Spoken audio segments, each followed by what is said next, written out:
आई समय आमर टिटलागढ़ आमर सिस्टर जॉइन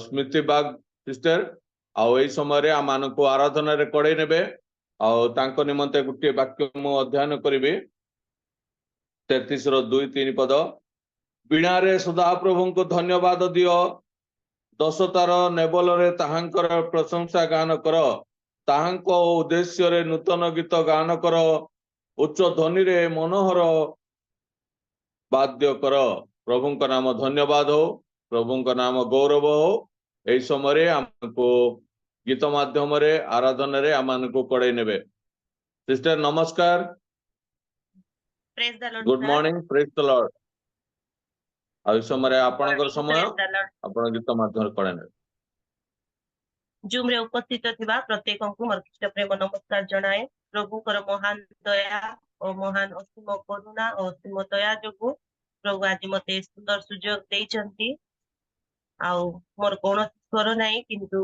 प्रभु को निमंते आज मते व्यवहार करबा पय प्रभु बाछिचंती सेले प्रभु को धन्यवाद दिए एवं सुजोग देइथिबारु परसान मते धन्यवाद दिए आसंतु आम माने उपासना को जीवा आगरु प्रभुकर से जीवंत वाक्य आम माने अध्ययन करिबा जहाँ आपण माने पाई पारिबे गीत संगीता 117 पर्व हे सर्वदेशीय माने तुम्हें माने सदा प्रभुकर प्रशंसा कर हे समस्त लोक ताहांकर स्तुति कर कारण आम्मानको प्रति ताहांको दया अतिशय और सदा प्रभुको सत्यता अनंत काल स्थायी तुम्हें माने सदा प्रभुकर प्रशंसा कर प्रभु पट्ट वाक्य आशीर्वाद करंतु आसंतु आम माने निजको प्रभु हस्ତରେ समर्पण करबा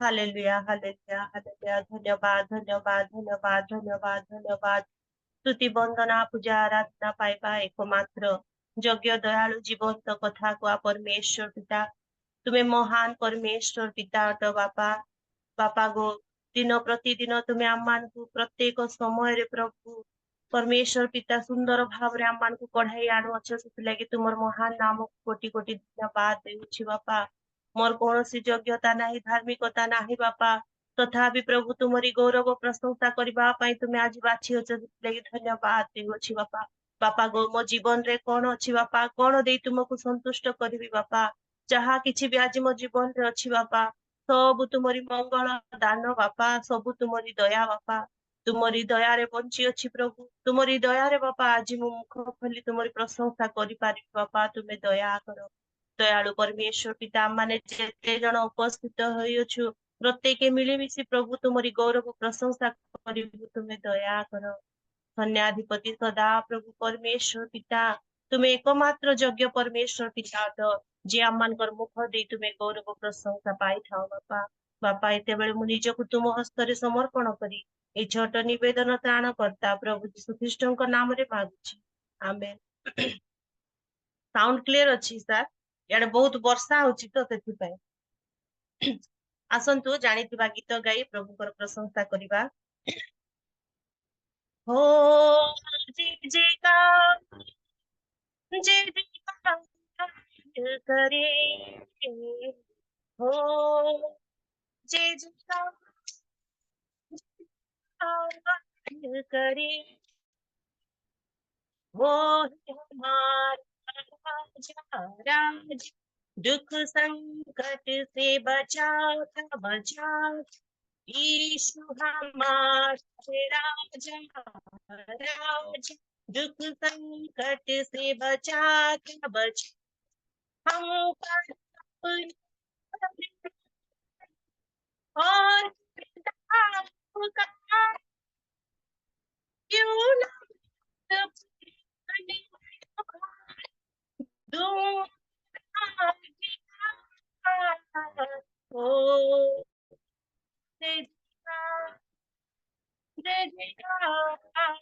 करे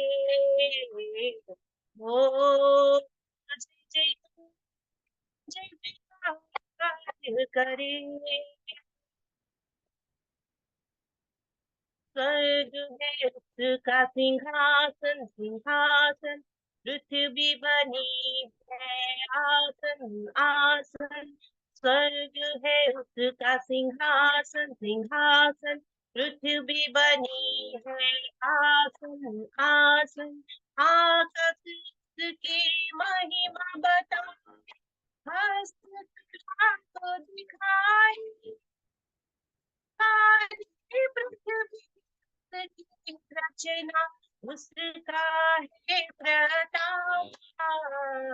हो जय जयकार, जय जयकार करे, हो जय जयकार, जय जयकार करे, हो जय जयकार, जय जयकार करे। उस पर जिसका भरोसा भरोसा, वो तो कभी ना डिगेगा डिगेगा। यीशु पर जिसका भरोसा भरोसा, वो तो कभी ना डिगेगा डिगेगा। चाहे बीमारी, चाहे गरीबी, चाहे हो आकाश, सब संकट से, सब कष्टों से हो जाएगा पार। हो जय जयकार, जय जयकार दिल करे, हो जय जयकार, जय जयकार दिल करे, हो जय जयकार, जय जयकार करे, हो जय जय, जय जयकार करे। हालेलुया, प्रभुଙ୍କ महानाम धन्यवाद हो। आसन्तु आम माने आ गोटे जानिथिबा गीत गाई प्रभुଙ୍କର प्रशंसा करिबा। आमମାନଙ୍କ जगतरे संध्याधिपति सदाप्रभु परमेश्वर पिता अनेक संपर्क आमମାନଙ୍କ ମଧ୍ୟରେ ଗଢି ଅଛନ୍ତି, ତଥାପି ଆମମାନଙ୍କର ସମୟରେ ଦୁର୍ଦ୍ଦଶା କାଳରେ ଆମମାନଙ୍କର ଅତି ନିକଟବର୍ତ୍ତୀ ସହାୟ परमेश्वर पिता केवल तुमे अट बापा। दयालु परमेश्वर बापा, माता पिता समस्ते निजको छाड़ीदेवे परमेश्वर पिता, मात्र तुमे केबे भी प्रभु परमेश्वर पिता आमମାନଙ୍କୁ छाड़िब नाही गो राजा परमेश्वर पिता। प्रत्येक मुहूर्त रे, प्रत्येक समय प्रभु तुम से असीम करुणा असीम दया तुमे आमମାନଙ୍କୁ हाथ धरी कढ़ाई नेबा परमेश्वर पिता अट बापा। तुमर से असीम प्रेम निमंते तुमको धन्यवाद धन्यवाद धन्यवाद ये राजा। Hallelujah hallelujah hallelujah. जीसु अपरि आओ कि प्रेम करी पारी, प्रेम करी पारी। जीसु अपरि आओ कि क्षमा दे पारी, क्षमा दे पारी। जीसु परि आओ कि प्रेम करी पारी, प्रेम करी पारी। जगत रे केला देवा पाई शांति, तांक बिना नहीं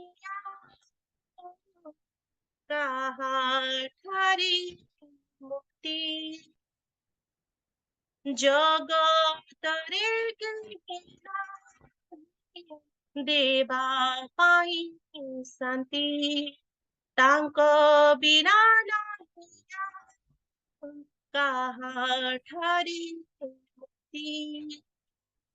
न होई चिंतित विश्वास रख, न होई चिंतित विश्वास रख। भक्ति लय तांक ठारे, भक्ति लय तांक ठारे। जीसुଙ୍କ परि आओ कि प्रेम करी पारे, प्रेम करी पारे, शान्तिमय नाम ताको शान्तिर आधार, सेहि नाम देवतुते सन्धान प्रेमर,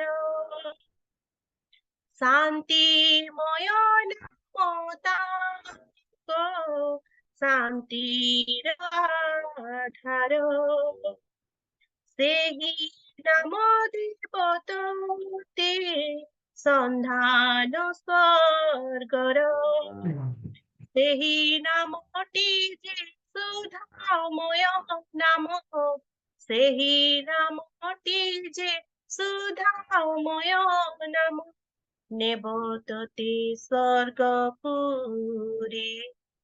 नेबोतते स्वर्गपुरे, जीशुक परि आउ कि प्रेम करी पारे, प्रेम करी पारे, जीशुक परि आउ कि क्षमा देई पारे, क्षमा देई पारे।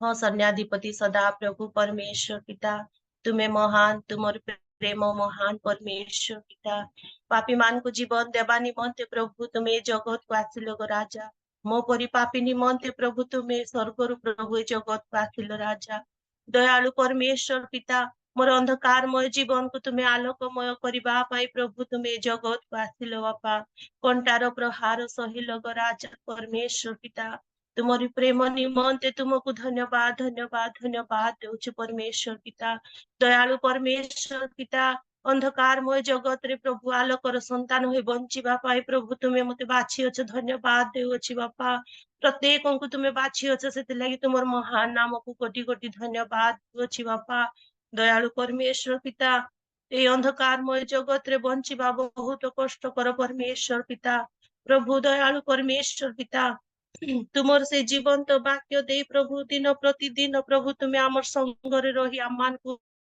प्रत्येक मुहूर्त रे तुम्हें आमान को चलाउछ, सेति लागि धन्यवाद धन्यवाद धन्यवाद दोछि बापा, आमान करे जीवन रो तुम्हें प्रतिपालक हिच, सेति लागि धन्यवाद देउछि बापा, आमान कर चालक पालक रक्षक तुम्हें हेइछ बापा, सेति लागि धन्यवाद देउछि, दयालु परमेश्वर पिता, बापा डाकिबार अधिकार तुम्हें मते देइछ, सेति लागि तुमर महान नाम को कोटि कोटि धन्यवाद देउछि बापा, हाँ सन्याधिपति सज्जन पिता तुम्हें महान महान महान अट बापा, कर्म महान अटे परमेश्वर बापा, प्रभु परमेश्वर पिता तुम्हें गत काली आज चिरकाल समान अट परमेश्वर पिता, हाँ बापा तुम्हें महाआश्चर्य कर्म मोर जीवन रे मोर परिवार जीवन रे तुम्हें करियछ, सेति लागि धन्यवाद धन्यवाद धन्यवाद देउछि बापा, दयालु परमेश्वर पिता, जेते बेले मु दुखग्रस्त थिली बापा, जेते बेले मु निरुपाय थिली निसहाय थिली बापा, तुम्हें सेते बेले मते हाथ धरि उठाइलो राजा, सेति लागि धन्यवाद धन्यवाद धन्यवाद देउछि बापा, बापा गो तुमरी महान प्रेम निमंते तुमको धन्यवाद धन्यवाद देउछि राजा, हाँ सन्याधिपति सदा प्रभु परमेश्वर पिता मान निजर निजर प्रभु अनेक प्रकार भावी था बापा, किंतु आम्मान को निमंते जहा उत्तम ताहा तुम्हें देई थाओ राजा, सेति लागि धन्यवाद धन्यवाद देउछि बापा, प्रत्येक समय रे आम्मान कर प्रार्थना तुम्हें सुनुछ बोली तुमर महान नाम को धन्यवाद देउछि बापा, धन्यवाद धन्यवाद देउछि बापा, हालेलुया हालेलुया हालेलुया। बिनती सुनने वाले मेरा सुनने वाले, चंगाई देने वाले, स्तुति हो यीशु राजा, बिनती सुनने वाले मेरे आंसू निहाने वाले, चंगाई देने वाले, स्तुति हो यीशु राजा, स्तुति हो यीशु राजा। तुझसे होगा सब कुछ होगा, ये वचन काफी है, तेरा ये वचन काफी है। तुझसे होगा सब कुछ होगा, तेरा ये वचन काफी है, तेरा ये वचन काफी है।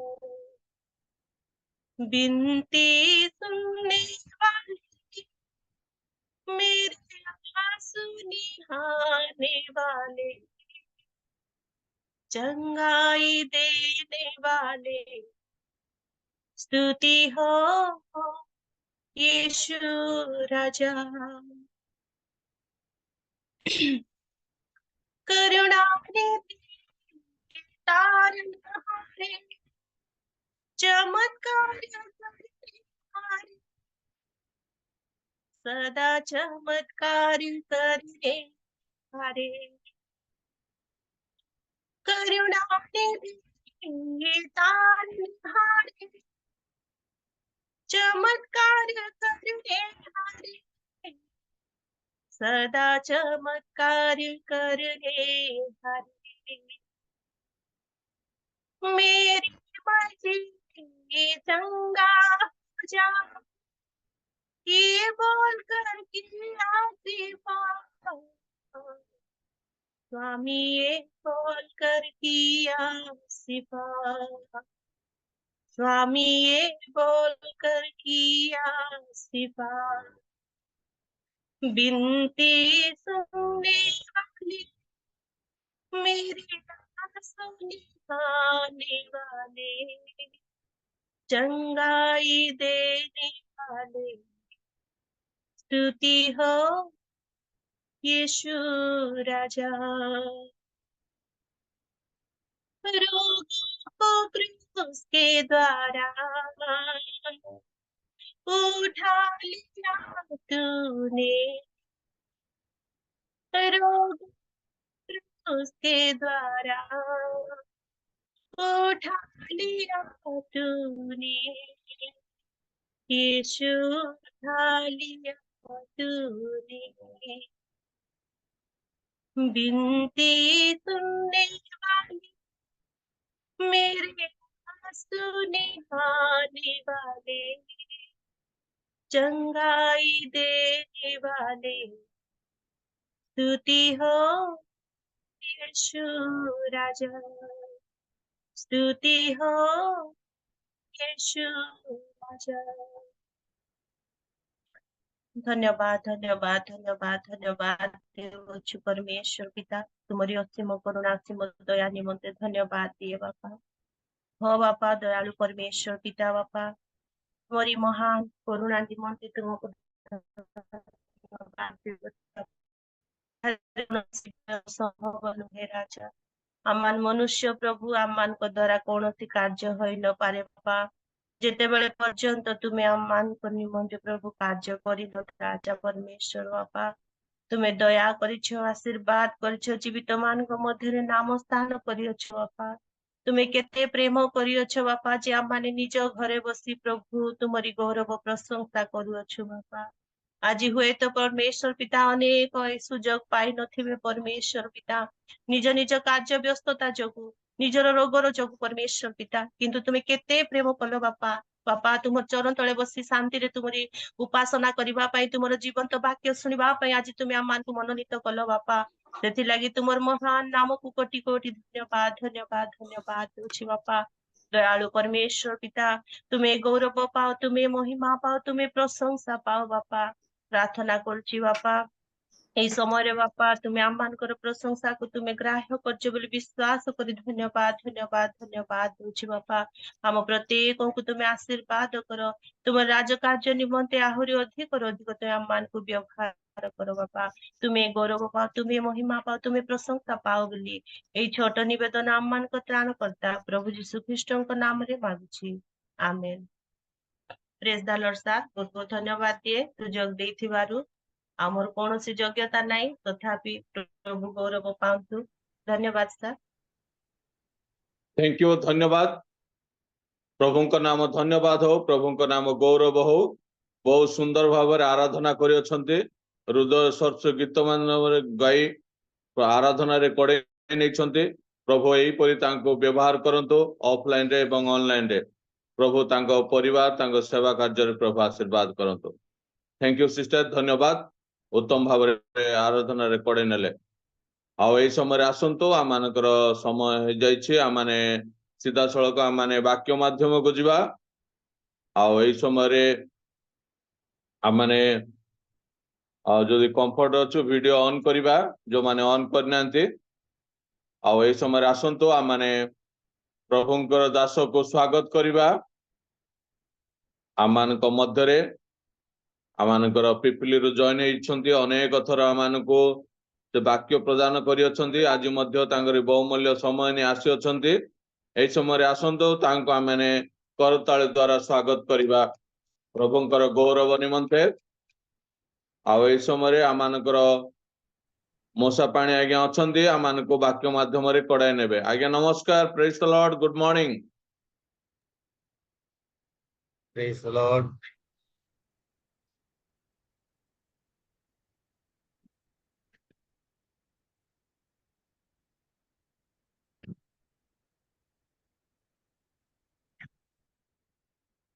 प्रभु जीशुंकर बहुमूल्य नाम रे समस्त को नमस्कार जनाउछि। प्रभु हमनको प्रेम करी ई सुजोगटी देइछंती। हम मानकर सहाय हेइछंती, सहवर्ती हेइछंती। हम मानकर प्रभु, हम मानकर ईश्वर हेइछंती। हम मानकर प्रभु परमेश्वर ही हमको बही आनिछंती। सेति पई मो प्रभु को धन्यवाद दउछि। प्रभु हम समस्त को आशीर्वाद करंतु, दया करंतु। तांकर अनुग्रह, तांकर दया, तांकर आशीर्वाद करुणा जोग करी एई जगत रे बंचिया पई सहायता करंतु। मो प्रभु को धन्यवाद दउछि। प्रभुंकर पिला मान को पई जो माने कि प्रभुंकर निमंते, प्रभुंकर गौरव पई ए स्थान रे एकाठी हेइछंती, जो मरे जोग देइछंती। समस्त को पई मो प्रभु को धन्यवाद दउछि। प्रभु प्रत्येक को आशीर्वाद करंतु। प्रभु को धन्यवाद दउछि। उपासना परिचालना करुवा प्रभुंकर दासंक पई एवं गीत गाई प्रभुंकर आराधना करिथिबा, प्रभुंकर प्रशंसा करिथिबा प्रभुंकर दासींक पई धन्यवाद दउछि। प्रभु प्रत्येक को आशीर्वाद करंतु। हमने प्रकाशित वाक्य तार 2 अध्याय 8 पदरु 11 पद पर्यंत यह पाठ करिछु। एवं गत दिन रे स्वर्णा मंडली एक ताड़ना प्राप्त मंडली ए विषय रे हमने आलोचना करके आसीछु। एवं आलोचना करू करू हमने स्वर्णा सहर विषय रे आलोचना करिथिलु। से सहर कि प्रकार थिला, आउ कौन हैला, से विषय रे हमने आलोचना करिछु। एवं तार केउ देवता मान को से माने पूजा आराधना करुथिले, से विषय रे मध्य हमें आलोचना करी सारिछु। एवं स्वर्णा मंडली कि प्रकार मंडली अटे, गोटे चूर्ण होइथवा मंडली, से विषय रे हमें आलोचना करिछु। अर्थात से मंडली गोटे ताड़ना प्राप्त मंडली थिला। पर्सिक्यूशन मध्य देके से माने को जीवा को पड़ी थिला। एवं द्वितीयटी होछि जे से मान को दरिद्रतार सम्मुखीन होगा पड़ी थिला। दरिद्रता मध्य दे से माने जीवन यापन करिथिले। एवं से माने निंदार मध्य सम्मुखीन होइथिले। विभिन्न प्रकार निंदा ତାଡନା ମଧ୍ୟ ଦେଇ ସେମାନଙ୍କୁ ଯିବାକୁ ପଡିଥିଲା। এই সমস্ত বিষয় ଆମେ ଆଲୋଚନା କରିଛୁ ଏବଂ ଚତୁର୍ଥଟି ହେଉଛି ସେମାନଙ୍କୁ କାରାଗାରର ସମ୍ମୁଖୀନ ହେବାକୁ ପଡିଥିଲା। ଆମକୁ ମନେ ରଖିବା ପାଇଁ ସୁବିଧା ଯେ ପ୍ରଥମଟି ହେଉଛି ପରସିକ୍ୟୁସନ, ଦ୍ୱିତୀୟଟି ହେଉଛି ପଭର୍ଟି, ତୃତୀୟଟି ହେଉଛି ପ୍ରଫାନିଟି, ଚତୁର୍ଥଟି ହେଉଛି ପ୍ରିଜନ। ଚାରୋଟି ବିଷୟ ସେମାନଙ୍କର ଜୀବନରେ ଆସିଥିଲା ଯାହାକି ସେମାନଙ୍କୁ ଚୂର୍ଣ୍ଣ କରିଦେଇଥିଲା ଆଉ ଏଇ ଭିତର ଦେଇକି ସେମାନେ ଗତି କରିଥିଲେ। ଏବଂ ଆଜି ଆମେ ଦ୍ୱିତୀୟ ବିଷୟଟି ଆଲୋଚନା କରିବା ପାଇଁ ଯାଉଛୁ। ଦ୍ୱିତୀୟ ବିଷୟଟି ହେଉଛି ସ୍ୱର୍ଣ୍ଣ ୱାଜ ଏ କନସିଷ୍ଟେଣ୍ଟ ଚର୍ଚ୍ଚ। ସ୍ୱର୍ଣ୍ଣ ଏକ ସ୍ଥିର ମଣ୍ଡଳୀ ଥିଲା। 9 ପଦରେ ସେ କଥା ଲେଖା ଅଛି। ଆମେ ଆଜି ଆଉ ଥରେ ପାଠ କରିବା ପ୍ରଭୁଙ୍କର ବାକ୍ୟରୁ 8 ପଦରୁ ଆମେ ଆଉ ଥରେ ଆଜି ପାଠ କରିବା।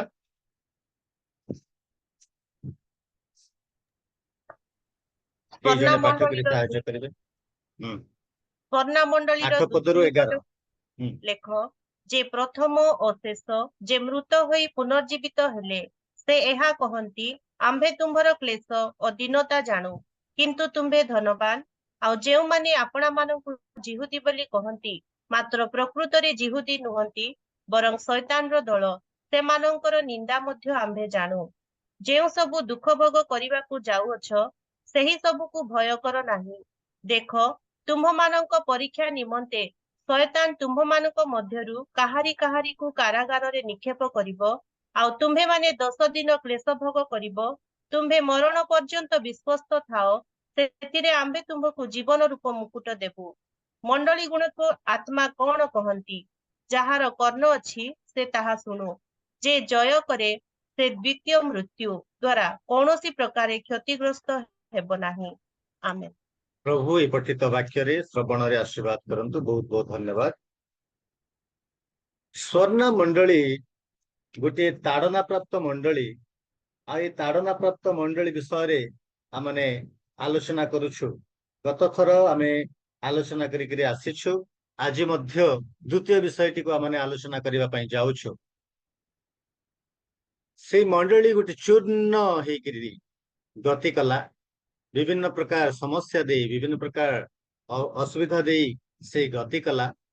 ଏବଂ ଦ୍ୱିତୀୟଟି ହେଉଛି ତଥାପି ମଧ୍ୟ এই ମଣ୍ଡଳୀ ସ୍ଥିର ହେଇକିରି ଥିଲା। 9 ପଦରେ ଯାହା ମାନେ ପାଠ କରୁଛୁ, 9 ପଦରେ ପାଠ କରୁଛୁ ଯେ এই ମଣ୍ଡଳୀ ସ୍ଥିର ହେଇକିରି ଥିଲା। ଯଦିବା ସେମାନଙ୍କର ଜୀବନରେ ସମସ୍ୟା ଆସିଲା, କଷ୍ଟ ଆସିଲା, ଅସୁବିଧା ଆସିଲା, କିନ୍ତୁ ପ୍ରଭୁଙ୍କୁ ସେମାନେ କେବେ ଛାଡି ନାହାନ୍ତି। ପ୍ରଭୁଙ୍କ ଠାରେ ସେମାନେ ସ୍ଥିର ହେଇକିରିଛନ୍ତି। ସେମାନଙ୍କର ସମ୍ମୁଖରେ ଅନେକଙ୍କୁ ହତ୍ୟା କରାଯାଇଛି। ବିଶ୍ୱାସୀ ମାନଙ୍କ ସମ୍ମୁଖରେ ବାଳକଙ୍କୁ ନିଆଁରେ ଜାଳି ଦିଆଯାଇଛି। ପୋଲିକାର୍ପକୁ ଜାଳି ଦିଆଯାଇଛି। ଅନେକ ଲୋକଙ୍କୁ ବନ୍ଦୀରେ ରଖାଯାଇଛି। ଅନେକଙ୍କୁ ସିଂହ ମାନଙ୍କର, ଭାଲୁ ମାନଙ୍କ ମଧ୍ୟରେ ପକେଇ ଦିଆଯାଇଛି। ଅନେକଙ୍କୁ ସେମାନଙ୍କର ହାତ ଗୋଡ ଭାଙ୍ଗି ଦିଆଯାଇଛି, ହାଣି ଦିଆଯାଇଛି, ସେମାନଙ୍କୁ ପଙ୍ଗୁ କରି ଦିଆଯାଇଛି। ତଥାପି ମଧ୍ୟ ଏମାନେ ପ୍ରଭୁଙ୍କର ପାଇଁ ସ୍ଥିର ହେଇକିରିଛନ୍ତି। ସ୍ଥିର ହେଇକିରି ପ୍ରଭୁଙ୍କର ନିମନ୍ତେ ଏମାନେ ବଞ୍ଚିଛନ୍ତି। ଅର୍ଥାତ୍ ଯୀଶୁଙ୍କ ପ୍ରତି ଯୋଉ ସମସ୍ତ ପ୍ରେମ ସେମାନଙ୍କର ଥିଲା, ଲୋକମାନଙ୍କର ପାଇଁ ଯୋଉ ପ୍ରେମ ଥିଲା ଏବଂ ଈଶ୍ୱରଙ୍କର ପ୍ରତି ଯୋଉ ବିଶ୍ୱାସ ଥିଲା, ଯୋଉ ସେବା ଥିଲା, ଯୋଉ ପ୍ରଚାର କରିବାର ସେମାନଙ୍କର ମନ ଥିଲା, ସେମାନଙ୍କର ହୃଦୟ ଥିଲା, ତାହା ସେମାନେ ଜାରି ରଖିଥିଲେ। ସେଥିରୁ ସେମାନେ ହଟିଲେ ନାହିଁ। ପ୍ରଭୁଙ୍କ ପ୍ରତି ପ୍ରେମ, ଅନ୍ୟମାନଙ୍କ ପ୍ରତି ପ୍ରେମ, ପ୍ରଭୁଙ୍କର ସେବା କରିବା, ଅନ୍ୟମାନଙ୍କର ସେବା କରିବା, ପ୍ରଭୁଙ୍କର ଆରାଧନା କରିବା, ପ୍ରଭୁଙ୍କର ଉପାସନା କରିବା, ପ୍ରଭୁଙ୍କର ବାକ୍ୟକୁ ପ୍ରଚାର କରିବା, ତାହା ସେମାନେ ଠିକ ଅଛି ବର୍ତ୍ତମାନ ଆମେ ବନ୍ଦ କରିଦେଇଥିବା, ପରେ ଦେଖିବା ସିଚୁଏସନ ଯଦି ଭଲ ହବ ତାହେଲେ ଆମେ କରିବା, ସେମିତି କହିନାହାନ୍ତି। ସେମାନେ ସ୍ଥିର ହେଇକିରି ଥିଲେ। ଯେକୌଣସି ପରିସ୍ଥିତି ଆସୁନା କାହିଁକି, ଯେକୌଣସି ସମସ୍ୟା ଆସୁନା କାହିଁକି ଆମମାନେ ସେଥିରୁ ହଟିବୁ ନାହିଁ। ସେମାନେ ସ୍ଥିର ହେଇଥିଲେ, ପ୍ରଭୁଙ୍କ ଠାରେ ସେମାନେ ସ୍ଥିର ହେଇକି ଲାଗିଥିଲେ। ଏଇ ସ୍ୱର୍ଣ୍ଣ ମଣ୍ଡଳୀ ଆମ ପାଇଁ ଏକ ଆଦର୍ଶ। ସ୍ୱର୍ଣ୍ଣ ମଣ୍ଡଳୀର ଅନେକ ବିଷୟକୁ ଆମମାନଙ୍କୁ ଶିଖିବାକୁ ହବ। ଯୋଉ ମଣ୍ଡଳୀ କି କେବେ ମଧ୍ୟ ପଛ ଘୁଞ୍ଚା ଦେଇନାହିଁ। ଯଦିବା ଦୁଃଖ, କଷ୍ଟ, ତାଡ଼ନା, ନିନ୍ଦା ସବୁ ଆସିଲା, କିନ୍ତୁ ସେମାନେ ପ୍ରଭୁଙ୍କର ପାଇଁ କାର୍ଯ୍ୟ କଲେ, ପଛ ଘୁଞ୍ଚା ସେମାନେ ଦେଲେ ନାହିଁ। ତେବେ ପ୍ରଭୁ ଆମମାନଙ୍କୁ ଦୟା କରନ୍ତୁ। ଆଉ ସେମାନଙ୍କର ଯୋଉ ପରଫ୍ୟୁମ ସେମାନେ ତିଆରି କରୁଥିଲେ, ଅତର ଯାହା ତିଆରି କରୁଥିଲେ, ବର୍ତ୍ତମାନ ଆମେ ଯୋଉ ଅତର ବା ପରଫ୍ୟୁମକୁ ବ୍ୟବହାର କରୁଛୁ, ସେଣ୍ଟକୁ ବ୍ୟବହାର କରୁଛୁ, ଯେକୌଣସି ସ୍ଥାନକୁ ଗଲା ବେଳକୁ ଆମେ ତାକୁ ବ୍ୟବହାର କରିକି ଯାଉଛୁ, ତାହା ସେମାନେ ତିଆରି କରୁଥିଲେ। ଦି ପ୍ରକାର ଅତର ସେମାନେ ତିଆରି କରୁଥିଲେ। ଗୋଟେ ହଉଛି ମୃତ ଲୋକମାନଙ୍କ ପାଇଁ, ଆଉ ଗୋଟେ ହଉଛି ବଞ୍ଚିଥିବା ଲୋକମାନଙ୍କ ପାଇଁ। ଗତ ଥର ଆମେ ତାକୁ ଆଲୋଚନା କରିଛୁ। ତେବେ ସେଇ ସେଣ୍ଟ ପରି, ସେଇ ବାସନା ପରି ସେମାନେ ଅନ୍ୟମାନଙ୍କ ନିକଟରେ ପହଞ୍ଚି ଗଲେ। ସେଇ ବାସ୍ନାଟି, ପ୍ରଭୁଙ୍କ ପ୍ରତି ଯୋଉ ପ୍ରେମ, ପ୍ରଭୁଙ୍କ ପ୍ରତି ଯୋଉ ସ୍ଥିରତା, ପ୍ରଭୁଙ୍କର ଯୋଉ କାର୍ଯ୍ୟ କରିବା, ପ୍ରଭୁଙ୍କର ସେବା କରିବାର ବିଷୟଟି ଅନ୍ୟମାନଙ୍କ ନିକଟରେ ସେ ପରଫ୍ୟୁମଟି ପହଞ୍ଚିଗଲା, ସେଇ ବାସ୍ନାଟି ପହଞ୍ଚିଗଲା। ଅର୍ଥାତ୍ ସେମାନେ ଯୋଉ ସ୍ୱର୍ଣ୍ଣ ସହରରେ ଯୋଉ ବିଷୟଟିকে ତିଆରି କରାଯାଉଥିଲା, ସେଇ ପ୍ରକାର ସେମାନଙ୍କର ଜୀବନ ଅନ୍ୟମାନଙ୍କ ନିକଟରେ ଯାଇକି ପହଞ୍ଚିଗଲା। ସ୍ୱର୍ଣ୍ଣ ମଣ୍ଡଳୀର ବିଶ୍ୱାସୀ ମାନେ ଏଇ ପ୍ରକାର ସ୍ଥିର ହେଇକିରି ଅଛନ୍ତି। ଯଦିବା ସେମାନଙ୍କ ସମ୍ମୁଖରେ ତାଙ୍କର ବାଳକଙ୍କୁ ହତ୍ୟା କରାଯାଇଛି, ନିଆଁରେ ଜାଳି ଦିଆଯାଇଛି ଏବଂ ତାକୁ ଖଡ୍ଗରେ ଆଘାତ କରାଗଲା, ସେ ମରିଗଲେ। ବିଶ୍ୱାସୀ ମାନଙ୍କୁ ବିଭିନ୍ନ ପ୍ରକାର ନିନ୍ଦା ତାଡ଼ନା କରାଯାଉଛି, ସେମାନଙ୍କର କୌଣସି ଭଲ ବିଷୟ କରିନାହାନ୍ତି, ଅର୍ଥାତ୍ ସେମାନଙ୍କର ଭଲ ବିଷୟ ହେଉନାହିଁ। ସେ ସହରରେ, ସ୍ୱର୍ଣ୍ଣ ସହରରେ ସେମାନେ ନିନ୍ଦିତ, ତାଡ଼ିତ, ଅପମାନିତ ସମସ୍ୟା ମଧ୍ୟରେ ଅଛନ୍ତି, ତଥାପି ମଧ୍ୟ ସେମାନେ ସ୍ଥିର ହେଇକିରି ଅଛନ୍ତି, ପ୍ରଭୁଙ୍କ ପାଇଁ ସ୍ଥିର ହେଇକିରି ଅଛନ୍ତି। ଏଇ ବିଷୟଟି ସବୁଆଡେ ବ୍ୟାପି। ଏଣୁ ମୁଁ କୁହେ ବା କହିବା ପାଇଁ ଚାହେଁ ଯେ ସ୍ୱର୍ଣ୍ଣ ମଣ୍ଡଳୀର ବିଶ୍ୱାସୀ ମାନଙ୍କର ଜୀବନ ଆମ ମାନଙ୍କ ପାଇଁ ଏକ ଆଦର୍ଶ। ସେ ମଣ୍ଡଳୀ ଆମ ମାନଙ୍କ ପାଇଁ ଏକ ଆଦର୍ଶ। ଆମେ ମଧ୍ୟ ଠିକ ସେ ପ୍ରକାର ହବୁ, ସ୍ୱର୍ଣ୍ଣ ମଣ୍ଡଳୀର ପରି ଆମେ ମଧ୍ୟ ସାକ୍ଷୀ ହେବୁ। ତେବେ ପ୍ରଥମଟି ହଉଛି ଯେ କେମିତି ସେମାନେ ପ୍ରଭୁଙ୍କ ପାଇଁ ସ୍ଥିର ଥିଲେ, ନା ସେମାନଙ୍କର ଟେଷ୍ଟିମନି ସକାରାତ୍ମକ ଥିଲା, ସକାରାତ୍ମକ ସାକ୍ଷ୍ୟ ସେମାନଙ୍କର ଥିଲା। They had a positive testimony. Positive testimony. ସେମାନଙ୍କର ଟେଷ୍ଟିମନି ବହୁତ ବଢିଆ। ଆମେ ଅନେକ ସମୟରେ ଟେଷ୍ଟିମନି କେମିତି ଦଉ ନା, ମୁଁ ଏମିତି ହୁଏ, ମୋର ଗୋଟେ ଟେଷ୍ଟିମନି ଏମିତି ନା କଣ ନା, ମୁଁ ଯାଉଥିଲି, ଗୋଟେ ବଳଦ ଦୌଡି ଦୌଡିକି ଆସୁଥିଲା, ଆଉ ପ୍ରଭୁ ପ୍ରଭୁ ବୋଲିକିରି କହିଦେଲି, ଆଉ ସେ ବଳଦ ମତେ ନ ମାରିକିରି ଆଉ ଗୋଟେ ଲୋକ ଭୁଷି ଦେଲା। ଟେଷ୍ଟିମନି ଏମିତି ନୁହେଁ, ଏଇଟା ଟେଷ୍ଟିମନି ନୁହେଁ। ପ୍ରଭୁ ଏଠୁ ରକ୍ଷା କଲେ, ଠିକ ଅଛି, ପ୍ରଭୁ ସାହାଯ୍ୟ କଲେ, ହେଲେ ମତେ ନ ମାରି ତାକୁ ମାରିଦେଲା କହିବା ଟେଷ୍ଟିମନି ଗୋଟେ ଥାଏ।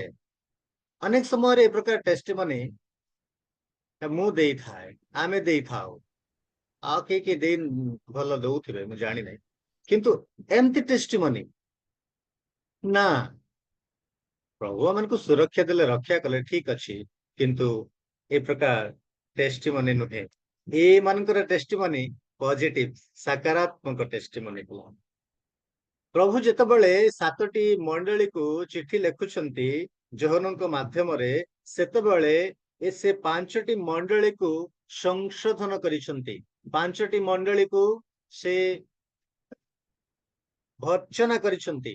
ମାତ୍ର ସ୍ୱର୍ଣ୍ଣ ମଣ୍ଡଳୀକୁ ଏବଂ ଆଉ ଗୋଟେ ମଣ୍ଡଳୀ ଫିଲାଦେଲଫିଆ ମଣ୍ଡଳୀକୁ ସେ କୌଣସି ଭର୍ଚ୍ଛନା କରିନାହାନ୍ତି କିମ୍ବା କୌଣସି ସଂଶୋଧନ କରିନାହାନ୍ତି, କେବଳ ପ୍ରଶଂସା କରିଛନ୍ତି, ପ୍ରଶଂସା କରିଛନ୍ତି, ପ୍ରଶଂସା କରିଛନ୍ତି।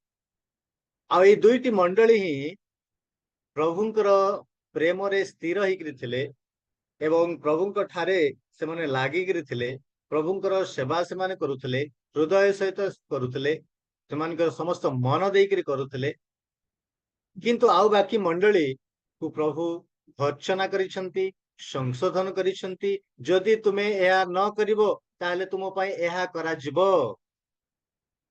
କିନ୍ତୁ ସ୍ୱର୍ଣ୍ଣ ମଣ୍ଡଳୀକୁ ସେ ପ୍ରକାର କରାଯାଇ ନଥିଲା ସ୍ୱର୍ଣ୍ଣ ମଣ୍ଡଳୀ ପ୍ରଭୁଙ୍କ ପାଇଁ ନିଜର ହୃଦୟ ଦେଇଥିଲା ସ୍ୱର୍ଣ୍ଣ ମଣ୍ଡଳୀ ପ୍ରଭୁଙ୍କ ପାଇଁ ନିଜର ଜୀବନକୁ ଦେଇଥିଲା ନିଜର ମନ ନିଜର ପ୍ରାଣ ନିଜର ଶକ୍ତି ନିଜର ହୃଦୟ ସବୁ ସେ ପ୍ରଭୁ ଯୀଶୁଙ୍କ ପାଇଁ ଦେଇଥିଲା ପ୍ରଭୁଙ୍କର ନିମନ୍ତେ ସେ ବଞ୍ଚିଥିଲା ସେମାନଙ୍କ ସମସ୍ତ କାର୍ଯ୍ୟକୁ ପ୍ରଭୁ ଦେଖିଛନ୍ତି ସେମାନଙ୍କ ହୃଦୟକୁ ଦେଖିଛନ୍ତି ସେମାନଙ୍କର ପ୍ରେମକୁ ଦେଖିଛନ୍ତି ସେମାନଙ୍କର ବିଶ୍ୱାସକୁ ଦେଖିଛନ୍ତି ସେମାନଙ୍କର କାର୍ଯ୍ୟକୁ ଦେଖିଛନ୍ତି ପ୍ରଭୁ ସେମାନଙ୍କର ଏ ସମସ୍ତ ବିଷୟକୁ ଦେଖିବା ପରେ ସେମାନଙ୍କର ଚାଲିଚଳନ ସେମାନଙ୍କର କଥାବାର୍ତ୍ତା ସେମାନଙ୍କର ଆଚାର ବ୍ୟବହାର ଏ ସବୁକୁ ପ୍ରଭୁ ପ୍ରସନ୍ନ ହେଇଛନ୍ତି ଆଉ ସେମାନଙ୍କୁ ପ୍ରଶଂସା କରୁଛନ୍ତି ଏବଂ ସେମାନେ ଯେ ସ୍ଥିର ହେଇକିରି ଅଛନ୍ତି ଏବଂ ସେମାନଙ୍କର ସାକ୍ଷ୍ୟ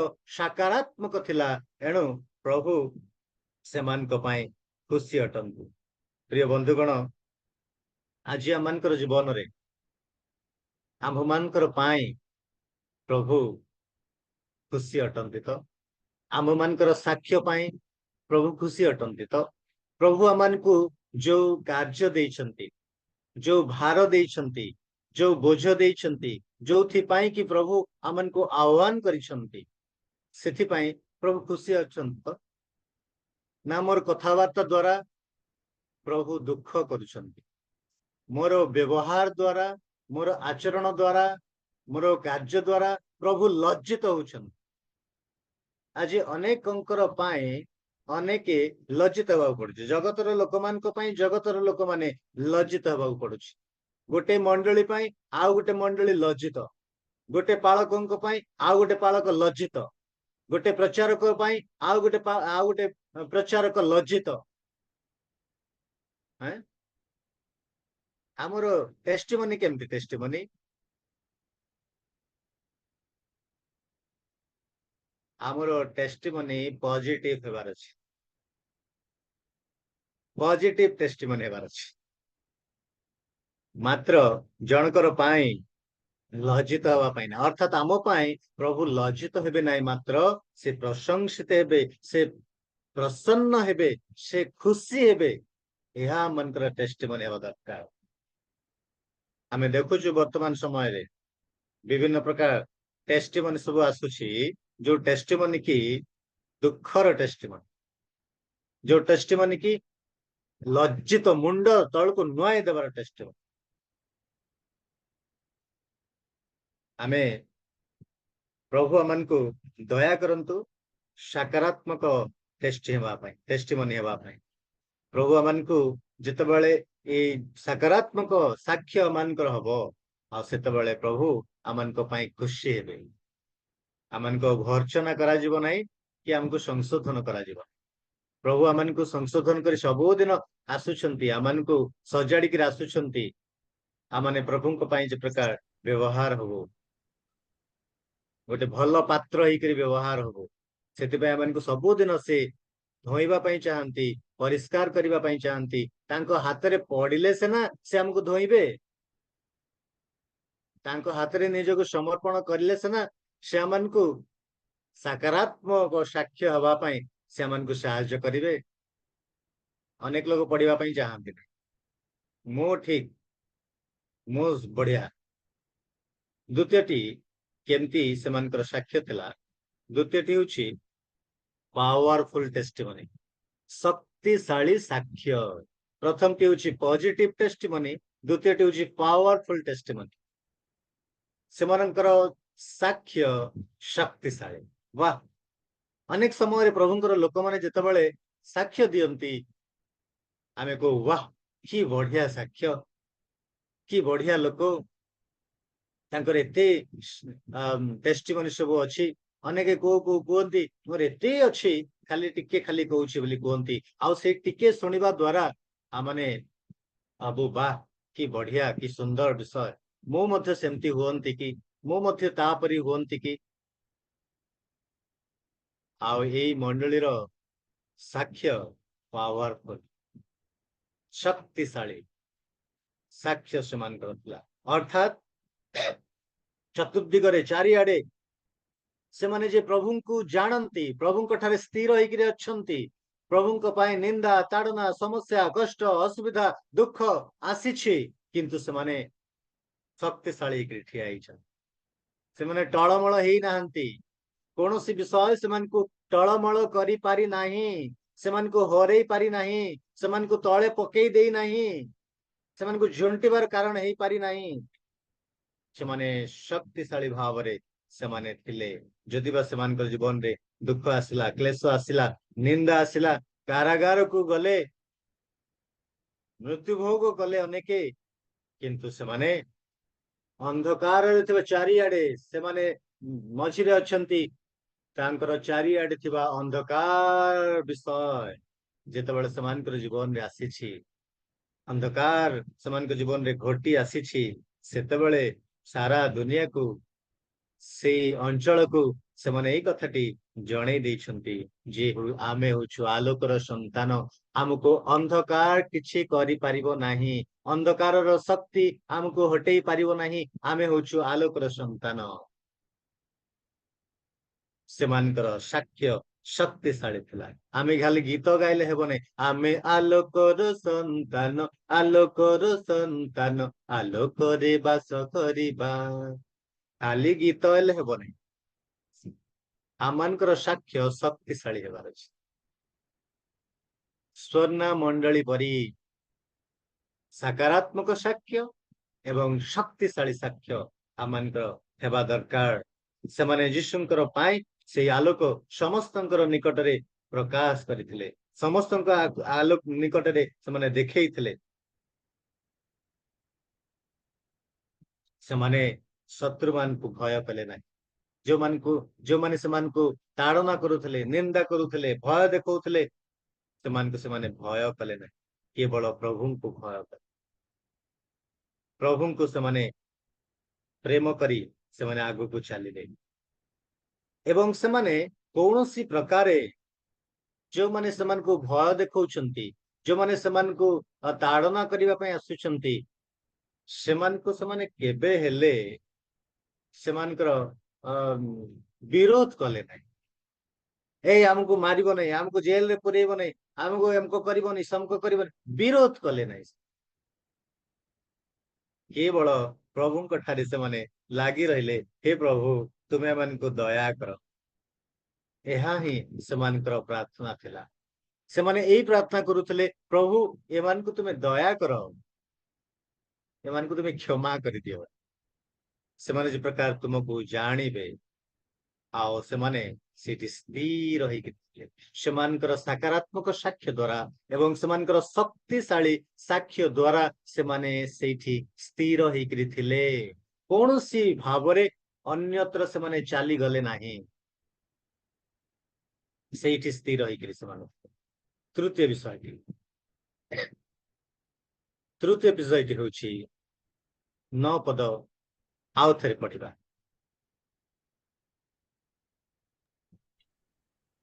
से एहा कहंती आम्भे तुम्भर क्लेश और दीनता जानो किंतु तुम्भे धनवान आउ जेउ माने आपणा मानकु जिहुदी बोली कहंती मात्र प्रकृत रे जिहुदी नुहंती बरं शयतान रो दल सेमानकर निंदा मध्य आम्भे जानो बहुत धन्यवाद 9 पदरे आउ गोटे बढ़िया कथा लिखा अछि जे दीनता जानु किंतु तुम्हें धनवान जदि बा सेमाने दरिद्रतार जीवन काटुथिले किंतु प्रभु सेमान को प्रशंसा करी कहउछंती एवं वर्तमान सांत्वना देकरी कहउछंती ना कोन ना सेमाने होउछंती धनवान तृतीय विषयटी होछि Smyrna was a comforted church Smyrna एक सांत्वना प्राप्त मंडली थिला जदि बा सेमानकर जीवन रे दुख आसिला कष्ट आसिला सेमाने चूर्ण हेले ଆଉ ସେମାନଙ୍କ ଜୀବନରେ ଏ ସମସ୍ତ କଷ୍ଟ ଦୁଃଖ ଆସିଲା, ତଥାପି ମଧ୍ୟ ସେମାନେ ସ୍ଥିର ହେଇକିରି ଥିଲେ। ବର୍ତ୍ତମାନ ସେମାନେ ସାନ୍ତ୍ୱନା ପ୍ରାପ୍ତ ହଉଛନ୍ତି। ପ୍ରଥମଟି ହଉଛି ଚୂର୍ଣ୍ଣ, ସେମାନଙ୍କର ଜୀବନ ଚୂର୍ଣ୍ଣତା, ଚୂର୍ଣ୍ଣ ହେଇଗଲେ। ଏଇ ଯୋଉ କଷ୍ଟ ଦୁଃଖ ସମସ୍ୟା ଯୋଗୁଁ ସେମାନେ ଚୂର୍ଣ୍ଣ ହେଇଗଲେ, ତଥାପି ସେମାନେ ସ୍ଥିର ହେଇକିରି, ଏବଂ ଏ ପ୍ରକାର ପରିସ୍ଥିତିରେ ପ୍ରଭୁ ସେମାନଙ୍କୁ ସାନ୍ତ୍ୱନା ଦଉଛନ୍ତି। ସାନ୍ତ୍ୱନା ଦଉ ଦଉ ସେ ଏଇ ବାର୍ତ୍ତାଟି ସେମାନଙ୍କ ପାଇଁ କୁହନ୍ତି ଯେ ତୁମେ ଧନବାନ। ଅର୍ଥାତ୍ ସ୍ୱର୍ଗ ପ୍ରତି ସେମାନଙ୍କର ଆଗ୍ରହ ଥିଲା। They had the interest of heaven. ସେମାନେ ଇଣ୍ଟରେଷ୍ଟ ଥିଲେ କଣ ପାଇଁ? ସ୍ୱର୍ଗ ପାଇଁ। ସ୍ୱର୍ଗ ପ୍ରତି, ସ୍ୱର୍ଗ ପାଇଁ ସେମାନଙ୍କର ଆଗ୍ରହ ଥିଲା। ଆହା, କି ବଢିଆ କଥା। ସ୍ୱର୍ଗରେ ଆମେ ଧନ ପାଇବୁ। ଜଗତରେ ଯଦି ବା ଆମମାନଙ୍କ ପାଇଁ ଧନ ନାହିଁ, ଆମେ ଦରିଦ୍ର ଦିନହୀନ ହେଇକିରି ଜୀବନ କାଟୁଛୁ, ଆମମାନଙ୍କର ଘର ଦ୍ୱାର ନାହିଁ, ଘୋଡା ଗାଡି ନାହିଁ, ଆମେ ସମସ୍ୟାର ଜୀବନ କାଟୁଛୁ, ଦରିଦ୍ରତାର ଜୀବନ କାଟୁଛୁ, କିନ୍ତୁ ସ୍ୱର୍ଗରେ ଆମର ଧନ ଅଛି।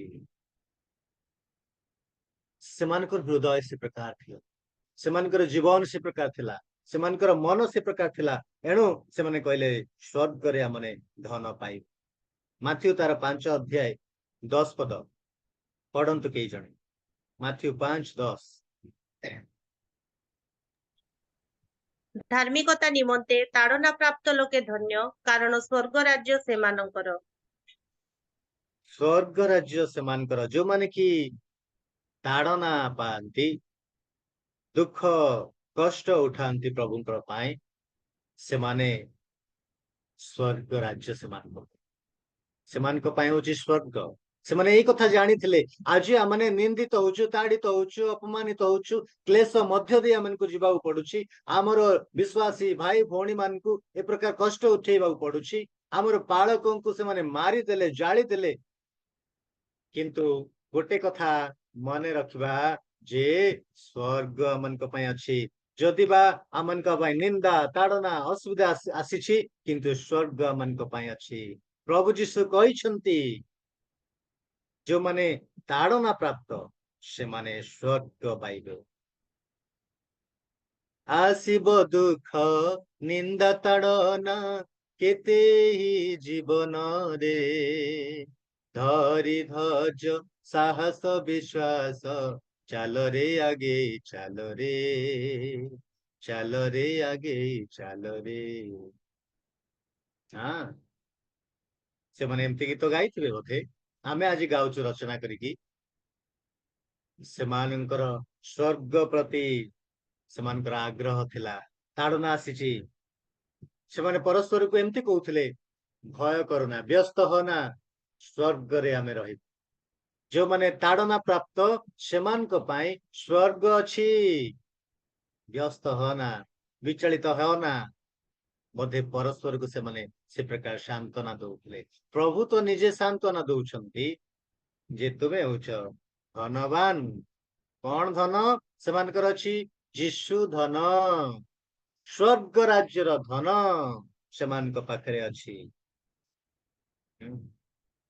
ପ୍ରଭୁ ଆମମାନଙ୍କୁ ଦୟା କରନ୍ତୁ, ପ୍ରଭୁ ଆମମାନଙ୍କୁ ସାହାଯ୍ୟ କରନ୍ତୁ ଯେ ଆମେ ମାନେ ମଧ୍ୟ ଯେତେବେଳେ ଏ ପ୍ରକାର ନିନ୍ଦା ତାଡନା ସମସ୍ୟା କ୍ଲେଶ ମଧ୍ୟ ଦେଇ ଯାଉ, ଗୋଟେ କଥା ମନେ ରଖିବୁ ଯେ ଶେଷରେ ଆମମାନଙ୍କ ପାଇଁ ସ୍ୱର୍ଗ ଅଛି। ପ୍ରଭୁ ଏଇ ସାନ୍ତ୍ୱନା ଆମମାନଙ୍କୁ ଦିଅନ୍ତି। ପ୍ରେରିତ ତାର 9 ଅଧ୍ୟାୟ 4 ପଦ ଆମେ ପଢିବା। ପ୍ରେରିତ 9:4। ସେଥିରେ ସେ ଭୂମିରେ ପଡିଯାଇ ତାଙ୍କ ପ୍ରତି ଉକ୍ତ ଏହି ବାଣୀ ଶୁଣିଲେ, ହେ ସାଉଲ, ହେ ସାଉଲ, କାହିଁକି ଆମ୍ଭକୁ ତାଡନା କରୁଅଛ? ପ୍ରିୟ ପ୍ରଭୁଙ୍କର ଲୋକମାନେ, ଯେତେବେଳେ ପ୍ରଭୁଙ୍କର ଲୋକମାନେ ନିନ୍ଦିତ ତାଡିତ ହୁଅନ୍ତି, ବିଶ୍ୱାସୀ ଭାଇ ଭଉଣୀ ମାନେ ନିନ୍ଦିତ ତାଡିତ ହୁଅନ୍ତି, ସେମାନେ ନିନ୍ଦିତ ତାଡିତ ହୁଅନ୍ତି ନାହିଁ, ପାଳକ ପ୍ରଚାରକ ମାନେ ନିନ୍ଦିତ ତାଡିତ ହୁଅନ୍ତି ନାହିଁ। ମାତ୍ର କିଏ? ନିନ୍ଦିତ ତାଡ଼ିତ ହୁଅନ୍ତି? ପ୍ରଭୁ ଯୀଶୁ ଖ୍ରୀଷ୍ଟ। ସେଦିନ ସାଉଲଙ୍କୁ ପ୍ରଭୁ ଯୀଶୁ କହିଲେ, ହେ ସାଉଲ କାହିଁକି ତାଡନା କରୁଛ? କାହାକୁ ତାଡନା କରୁଛ? ବାଳକ ମୂଷା ପାଣିକୁ, ନା ପିଟର ଆଜ୍ଞାକୁ, ନା ଲୋଗୋସ ଆଜ୍ଞାକୁ, ନା ସ୍ମୃତି ଭଉଣୀକୁ? ନା, ପ୍ରଭୁ ଯୀଶୁଙ୍କୁ ସେମାନେ ତାଡନା କରନ୍ତି। ଯୋଉମାନେ ଆମକୁ ତାଡନା କରନ୍ତି, ନିନ୍ଦା କରନ୍ତି, ଅପମାନ କରନ୍ତି, ସେମାନେ ପ୍ରଭୁ ଯୀଶୁଙ୍କୁ ନିନ୍ଦା ତାଡନା କରନ୍ତି। ଏଣୁ ପ୍ରିୟ ବନ୍ଧୁଗଣ, ଆମେ ଏଇ ସାନ୍ତ୍ୱନା ପାଇବା ଯେ ପ୍ରଭୁ ଆମମାନଙ୍କ ସଙ୍ଗରେ ଅଛନ୍ତି। ଏଇ ମଣ୍ଡଳୀର ବିଶ୍ୱାସୀ ମାନେ, ଅର୍ଥାତ୍ ସ୍ୱର୍ଣ୍ଣ ମଣ୍ଡଳୀର ବିଶ୍ୱାସୀ ମାନେ ଆଗ୍ରହ ଥିଲେ ସ୍ୱର୍ଗ ପାଇଁ। ସେମାନେ ସେଥିପାଇଁ କହୁଥିଲେ, ଯଦି ବା ମାନେ ଜଗତରେ ନିନ୍ଦିତ, ତାଡ଼ିତ, ଅପମାନିତ ଏବଂ ଆମମାନେ ଦିନହୀନ, କିନ୍ତୁ ସ୍ୱର୍ଗ ଆମମାନଙ୍କ ପାଇଁ ଅଛି। ଯୀଶୁ ଧନରେ ଧନୀ ହେଇକିରି ଆମେ ବଞ୍ଚିବୁ। କାରଣ ଆମେ ଯେତେବେଳେ ନିନ୍ଦିତ, ତାଡ଼ିତ, ଅପମାନିତ ହଉଛୁ, କ୍ଲେଶ ମଧ୍ୟ ଦେଇ ଯାଉଛୁ, ଆମେ ନୁହେଁ, କିନ୍ତୁ ଖ୍ରୀଷ୍ଟ ଆମମାନଙ୍କ ସଙ୍ଗରେ ଅଛନ୍ତି। ସେ ନିନ୍ଦିତ ହଉଛନ୍ତି, ସେ ତାଡ଼ିତ ହଉଛନ୍ତି। ପ୍ରିୟ ବନ୍ଧୁଗଣ, ଯେତେବେଳେ ଆମମାନଙ୍କ ଜୀବନରେ ଏଇ ନିନ୍ଦା ତାଡ଼ନା ସମସ୍ୟା ଆସେ, ସେତେବେଳେ ଆମେ ନିରୁତ୍ସାହିତ ହବୁ ନାହିଁ, ଆମେ ଭାଙ୍ଗି ପଡିବୁ ନାହିଁ। କାରଣ ଆମମାନଙ୍କ ପାଇଁ ସ୍ୱର୍ଗ ଅଛି। ଆଉ ଆମ ପାଇଁ ମନେ ରଖିବା, ଏଇ କଥା ମନେ ରଖିବା ଯେ ଆମେ ଜାଣିଛୁ, କିନ୍ତୁ ଆଉ ଥରେ ଟିକେ ମନେ ପକେଇ ଦଉଛି ଯେ ପ୍ରଭୁ ଆମମାନଙ୍କର ସଙ୍ଗେ ମିଶିକି ସେ ନିନ୍ଦିତ ତାଡ଼ିତ ହୁଅନ୍ତି। ତାଙ୍କର ଲୋକମାନଙ୍କ ପାଇଁ ସେ ଠିଆ ହୁଅନ୍ତି। ଯୀଶୁ ସେ ସମସ୍ତ ବିଷୟ ସହ୍ୟ କରନ୍ତି। ପ୍ରିୟ ବନ୍ଧୁଗଣ, ପ୍ରଭୁ ଆମମାନଙ୍କୁ ଦୟା କରନ୍ତୁ। ତାଙ୍କର ଅନୁଗ୍ରହ, ତାଙ୍କର ଦୟା, ତାଙ୍କର ଆଶୀର୍ବାଦ ଆମମାନଙ୍କ ପାଇଁ ପ୍ରଚୁର କରନ୍ତୁ। ତାକୁ ଯଦି ବେଶୀ ସମୟ ବଢେଇବା ତାହେଲେ ଏବ୍ରି ଗୋଟେ କେବଳ ଏବ୍ରି ତାର 13 ଅଧ୍ୟାୟ 5 ପଦ ଆମେ ପଢିବା। ଏବ୍ରି 13:5। ଆଉ ଆଚାର ବ୍ୟବହାରରେ ଧନଲୋଭ ଶୂନ୍ୟ ହୁଅ। ତୁମ୍ଭମାନଙ୍କର ଯାହା କିଛି ଅଛି ସେଥିରେ ସନ୍ତୁଷ୍ଟ ଥାଅ, କାରଣ ସେ ନିଜେ କହିଅଛନ୍ତି, ଆମ୍ଭେ ତୁମ୍ଭକୁ କେବେ ହେ ଛାଡ଼ିବା ନାହିଁ, ଆମ୍ଭେ ତୁମ୍ଭକୁ କେବେ ହେ ପରିତ୍ୟାଗ କରିବା ନାହିଁ। ସେ ନିଜେ କହିଛନ୍ତି, ପ୍ରଭୁ ଯୀଶୁ କହିଛନ୍ତି କଣ ନା, ଆମେ ତୁମକୁ କେବେ ହିଁ ଛାଡିବା ନାହିଁ, ଆମେ ତୁମକୁ କେବେ ହିଁ ପରିତ୍ୟାଗ କରିବା ନାହିଁ। ସେ ଆମ ସହିତ ମିଶିକି ସେ ସଂଗ୍ରାମ କରୁଛନ୍ତି। ଆମେ ଯେ ପ୍ରକାର ସ୍ୱର୍ଗ ରାଜ୍ୟ ପ୍ରତି ଆଗ୍ରହ ହବୁ, ସ୍ୱର୍ଗ ରାଜ୍ୟ ମାନେ ପାଇବୁ, ଅନନ୍ତ ଜୀବନର ଅଧିକାରୀ ହେବୁ, ଏଥିପାଇଁ ସେ ଆମ ସଙ୍ଗରେ ସଦା ସର୍ବଦା ରୁହନ୍ତି। ଆଉ କୁହନ୍ତି, ଆମେ ତୁମକୁ କେବେ ଛାଡିବା ନାହିଁ, ନିରାଶ ହୁଅ ନାହିଁ, ହତାଶ ହୁଅ ନାହିଁ। ଦ୍ୱିତୀୟଟି ହେଉଛି they had the involvement of heaven। ସ୍ୱର୍ଗରେ ସେମାନଙ୍କର ସମ୍ପୃକ୍ତି ଥିଲା। ସ୍ୱର୍ଗରେ କଣ ଅଛି ନା, ସେମାନେ ସେଥିରେ ଇନଭଲ୍ଭ ହେଇଯାଇଛନ୍ତି, ସମ୍ପୃକ୍ତ ହେଇଯାଇଛନ୍ତି। 8 ପଦ ତାହା ପ୍ରକାଶ କରେ ଯେ ସ୍ୱର୍ଣ୍ଣା ଆମେ ମଣ୍ଡଳୀ ପଢନ୍ତୁ। ହଁ, ସ୍ୱର୍ଣ୍ଣା ମଣ୍ଡଳୀର ଦୂତ ନିକଟକୁ ଲେଖ, ଯେ ପ୍ରଥମ ଓ ଶେଷ, ଯେ ମୃତ ହୋଇ ପୁନର୍ଜୀବିତ ହେଲେ।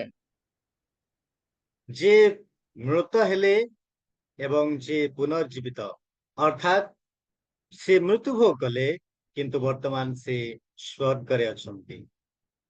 ପ୍ରଭୁ ଯୀଶୁ ଏ ଜଗତକୁ ଆସିଲେ, ମୃତ୍ୟୁଭୋଗ କଲେ, ସେ ପୁନର୍ଜୀବିତ ହେଲେ ଏବଂ ବର୍ତ୍ତମାନ ସେ ସ୍ୱର୍ଗରେ ଅଛନ୍ତି। ସ୍ୱର୍ଣ୍ଣ ମଣ୍ଡଳୀର ବିଶ୍ୱାସୀ ମାନେ ଏଇ କଥା ଜାଣିଲେ, ଏଇ କଥା ବୁଝିଲେ ଯେ ପ୍ରଭୁ ଯୀଶୁ ଏଇ ଜଗତକୁ ଆସିଥିଲେ, ସୁସମାଚାର ପ୍ରଚାର କଲେ, ସେ ପରିତ୍ରାଣର କାର୍ଯ୍ୟ ସାଧନ କଲେ। ଆଉ ଆଜି ଯୋଉମାନେ ତାଙ୍କୁ ବିଶ୍ୱାସ କରନ୍ତି, ଯୋଉମାନେ ତାକୁ ଗ୍ରହଣ କରନ୍ତି, ସେମାନେ ମରିଗଲେ ମଧ୍ୟ ତଥାପି ସେମାନେ ବଞ୍ଚିବେ, ପ୍ରଭୁଙ୍କର ସହିତ ରହିବା ପାଇଁ ସେମାନେ ଯିବେ। ପ୍ରଭୁ ଯୀଶୁ ଯେ ପ୍ରକାର ମୃତ୍ୟୁଭୋଗ କଲେ ଆଉ ବଞ୍ଚିଲେ ଏବଂ ସ୍ୱର୍ଗରେ ଅଛନ୍ତି, ଆମେ ମଧ୍ୟ ତାଡନା ପାଇବୁ, ଅସୁବିଧା ଆମମାନଙ୍କ ଜୀବନରେ ଆସିବ, କ୍ଲେଶ ଆସିବ, ଦିନହୀନ ହେଇକିରି ଆମେ ଏଇ ଜଗତରେ ବଞ୍ଚିବୁ, କିନ୍ତୁ ଗୋଟେ ଦିନ ଆସିବ, ଆମେ ମରିବୁ, ଆଉ ମଲେ ମଧ୍ୟ ବଞ୍ଚିଲେ ମଧ୍ୟ ଆମେ ପ୍ରଭୁଙ୍କର ସହିତ ରହିବୁ। ସ୍ୱର୍ଗର ବିଷୟରେ ସେମାନେ ସମ୍ପୃକ୍ତି ଥିଲେ, ସ୍ୱର୍ଗର ବିଷୟ ସେମାନେ ପାଇଥିଲେ। ପ୍ରଭୁ ହଉଛନ୍ତି ପ୍ରଥମ ଏବଂ ଶେଷ। ସେ ନିଜର ପରିଚୟ ଦେବା ସମୟରେ ଏଇ କଥା କହୁଛନ୍ତି ଯେ ଆମେ ମୃତ ହେଲୁ ଏବଂ ଆମେ ଜୀବିତ ହେଲୁ। ସେ ନିଜର ପରିଚୟ ସ୍ୱର୍ଣ୍ଣ ମଣ୍ଡଳୀକୁ ଏ ପ୍ରକାର ଦିଅନ୍ତି। ତାଙ୍କର ପରିଚୟ ଭିନ୍ନ ଭିନ୍ନ ମଣ୍ଡଳୀକୁ, 7ଟି ମଣ୍ଡଳୀକୁ 7 ପ୍ରକାର ପରିଚୟ ସେ ଦେଇଛନ୍ତି। ପ୍ରକାଶିତ ତାର 1:8 ଯୀଶୁ କୁହନ୍ତି ଯେ ଆମେ ହଉଛୁ କ ଏବଂ କ୍ଷ, ଆଲଫା ଏଣ୍ଡ ଓମେଗା। 1:18 ସେ କୁହନ୍ତି ଯେ ଆମେ ପ୍ରଥମ ଓ ଶେଷ, ଆମେ ସ୍ୱୟଂ ଜୀବୀ। ପ୍ରଭୁ ଯୀଶୁ ଏଇ ଯୋଉ କଥାଟି କହିବା ଦ୍ୱାରା ସେମାନେ ଏଇ କଥାଟିକୁ ଅନୁଭବ କଲେ ଯେ ଶୟତାନ ସେ ପରାଜିତ ହେଇଛି, ଶୟତାନ ପରାଜିତ ହେଇଛି, ଆଉ ସେ ଆମକୁ କିଛି କରିପାରିବ ନାହିଁ, ସେ ଆମକୁ ନିୟନ୍ତ୍ରଣ କରିପାରିବ ନାହିଁ। ପ୍ରଭୁ ଯୀଶୁ ଆମକୁ ନିୟନ୍ତ୍ରଣ କରେ। ପ୍ରଭୁ ଯୀଶୁ ଆମଙ୍କ ସଙ୍ଗରେ ଅଛନ୍ତି। ଆମେ ତାଡ଼ନା ପାଇଲା ବେଳେ, କ୍ଲେଶ ପାଇଲା ବେଳେ, ଅସୁବିଧା ପାଇଲା ବେଳେ, ଅନ୍ୟମାନେ ଆମମାନଙ୍କର ବିରୁଦ୍ଧରେ ଆସିଲା ବେଳେ, ଶୟତାନ ଆମର ବିରୁଦ୍ଧରେ ଆସିଲା ବେଳେ, ଚକ୍ରାନ୍ତ କଲା ବେଳେ ପ୍ରଭୁ ଯୀଶୁ ଆମଙ୍କ ସଙ୍ଗରେ ଅଛନ୍ତି। ଅର୍ଥାତ ପ୍ରଭୁ ଯୀଶୁ ଯଦି ଆମ ସଙ୍ଗରେ ଅଛନ୍ତି ତାହେଲେ ଆମେ ସ୍ୱର୍ଗ ରାଜ୍ୟରେ ଆମେ ଇନଭଲ୍ଭ ହଉଛୁ। ପ୍ରଭୁଙ୍କର ଉପସ୍ଥିତି ଯେତେବେଳେ ଆମର ଜୀବନକୁ ଆସୁଛି, ଆମ ସଙ୍ଗରେ ପ୍ରଭୁ ଅଛନ୍ତି, ତାହେଲେ ସ୍ୱର୍ଗ ରାଜ୍ୟରେ ଆମେ ଇନଭଲ୍ଭ ହଉଛୁ। କାରଣ ସ୍ୱର୍ଗ ରାଜ୍ୟରେ ରହିଥିବା ଜଣେ ପ୍ରଭୁ ପରମେଶ୍ୱର, ସ୍ୱର୍ଗର ଉପରିସ୍ଥ ସ୍ୱର୍ଗରେ ବାସ କରୁଥିବା ପ୍ରଭୁ ଯେତେବେଳେ ଆମ ପାଖକୁ ଆସନ୍ତି, ତାହା ସ୍ୱର୍ଗ ରାଜ୍ୟରେ ପରିଣତ ହେଇଯିବା କଥା ସେମାନେ ଅନୁଭବ କରୁଥିଲେ। ପ୍ରଥମ ପିତର ତାର 5:8 ସମସ୍ତଙ୍କର ମନେ ଅଛି ନିଶ୍ଚୟ। କାହାର ମନେ ଅଛି କୁହନ୍ତୁ, ନହେଲେ ପଢନ୍ତୁ। ସଚେତନ ହୋଇ ଜାଗ୍ରତ ରୁହ, ତୁମ୍ଭମାନଙ୍କର ବିପକ୍ଷ ଶୈତାନ ସିଂହ ପାୟ ଗର୍ଜନ କରି କାହାକୁ ଗ୍ରାସିବ ଏହା ଖୋଜି ବୁଲୁଅଛି। ଶୟତାନ ଯଦି ବା ଗର୍ଜନ କରି ବୁଲୁଛି, କିନ୍ତୁ ପ୍ରଭୁ ଯଦି ଆମ ପାଖରେ ଅଛନ୍ତି, ପ୍ରଭୁ ଯଦି ଆମମାନଙ୍କ ସଙ୍ଗରେ ଅଛନ୍ତି, ତାହେଲେ ଆମମାନଙ୍କୁ କେହି କିଛି କରିପାରିବେ ନାହିଁ। ଏହା ହଉଛି ସ୍ୱର୍ଣ୍ଣ ମଣ୍ଡଳୀର ଲୋକମାନଙ୍କର ବିଶ୍ୱାସ। ଆମେ ମାନେ ମଧ୍ୟ ସେ ପ୍ରକାର ବିଶ୍ୱାସ କରିକିରି ଚାଲିବୁ। ସେ ପ୍ରକାର ସ୍ୱର୍ଗ ରାଜ୍ୟରେ ଆମେ ମଧ୍ୟ ଇନଭଲ୍ଭ ହବୁ। ଲୋକମାନେ ଯୀଶୁଙ୍କୁ ଘୃଣା କଲେ, ଯୀଶୁଙ୍କୁ ତାଡ଼ନା କଲେ, ଯୀଶୁଙ୍କୁ କ୍ରୁଶରେ ଚଢେଇ ଦେଲେ, କିନ୍ତୁ ପ୍ରଭୁ ଯୀଶୁ ବିଜୟୀ ହେଲେ। ଆଉ ସେ ପ୍ରକାର ଏଇ ମଣ୍ଡଳୀ ଲୋକମାନେ ମଧ୍ୟ ସେ କଥାକୁ ବିଶ୍ୱାସ କରନ୍ତି ଯେ ଆମମାନଙ୍କ ଜୀବନରେ ମଧ୍ୟ ପରୀକ୍ଷା ସମସ୍ୟା ଆସିଛି, କିନ୍ତୁ ଆମେ ପରାସ୍ତ ହବୁ ନାହିଁ, ଆମେ ମଧ୍ୟ ବିଜୟ ହେବୁ। ପ୍ରଭୁ ଆମମାନଙ୍କୁ ଦୟା କରନ୍ତୁ, ପ୍ରଭୁ ଆମମାନଙ୍କୁ ସାହାଯ୍ୟ କରନ୍ତୁ ସେ ପ୍ରକାର ଭାବରେ ଏଇ ଜଗତରେ ବଞ୍ଚିବା ପାଇଁ, ଏଇ ସ୍ୱର୍ଣ୍ଣ ମଣ୍ଡଳୀର ଲୋକମାନଙ୍କର ପରି ବଞ୍ଚିବା ପାଇଁ ପ୍ରଭୁ ଆମମାନଙ୍କୁ ସାହାଯ୍ୟ କରନ୍ତୁ। 2 କରିନ୍ଥୀୟ ତାର 2:14 ସେମାନଙ୍କର ଜ୍ଞାନ ରୂପ ସୁବାସ ଅନେକଙ୍କର ନିକଟରେ ପ୍ରକାଶିତ ହେଇପାରିଥିଲା। ତୃତୀୟ ବିଷୟଟି ହେଉଛି they had their investment in heaven. ସ୍ୱର୍ଗରେ ସେମାନଙ୍କର ବିନିଯୋଗ ଥିଲା। 9 ଯଦି ବା ସେମାନେ ଦିନହୀନ, କିନ୍ତୁ ପ୍ରଭୁ ଯୀଶୁ ସେମାନଙ୍କୁ କହୁଛନ୍ତି ଯେ ତୁମେ ଧନବାନ। ଅର୍ଥାତ ସ୍ୱର୍ଗରେ ସେମାନେ ଇନଭେଷ୍ଟମେଣ୍ଟ କରିଛନ୍ତି, ବିନିଯୋଗ କରିଛନ୍ତି। ସ୍ୱର୍ଗ ରାଜ୍ୟରେ ସେମାନଙ୍କର ଧନକୁ ସେମାନେ ସଞ୍ଚୟ କରିଛନ୍ତି। କି ବଢିଆ କଥା! ଆରେ ଏମାନେ ତ ଦରିଦ୍ର ଲୋକ, ଦିନହୀନ ଲୋକ, କେବେ ସେମାନେ ସ୍ୱର୍ଗରେ ଧନ ସଞ୍ଚୟ କଲେ? ପଢିବା ମାଥ୍ୟୁ ତାର 6:19-21 ପର୍ଯ୍ୟନ୍ତ ନିଶ୍ଚୟ ୟାକୁ ପଢିବା।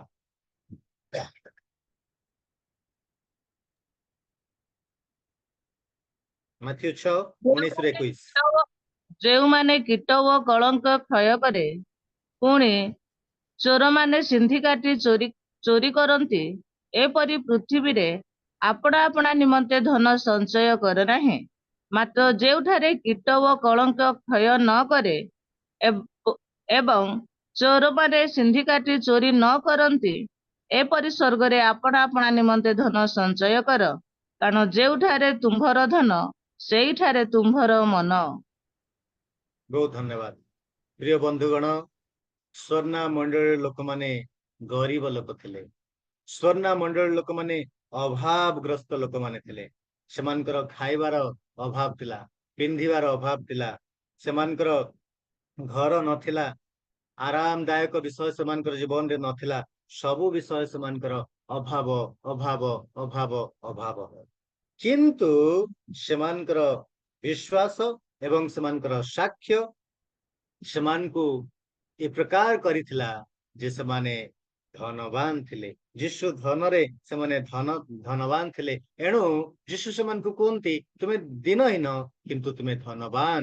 ଅର୍ଥାତ୍ ସ୍ୱର୍ଗରେ ସେମାନଙ୍କର ଧନ ସେମାନେ ସଞ୍ଚୟ କରିଛନ୍ତି, ଯୋଉଠାରେ କି ଚୋରି କରାଯାଇ ପାରିବ ନାହିଁ, ଯୋଉଠାରେ କି କଳଙ୍କ ଲାଗିବ ନାହିଁ, କୀଟ କାଟିବ ନାହିଁ, କୀଟ ଯାଇକରି ତାକୁ କୌଣସି ଭାବରେ କ୍ଷତି କରିପାରିବ ନାହିଁ, ଉଇ ଲାଗିବ ନାହିଁ।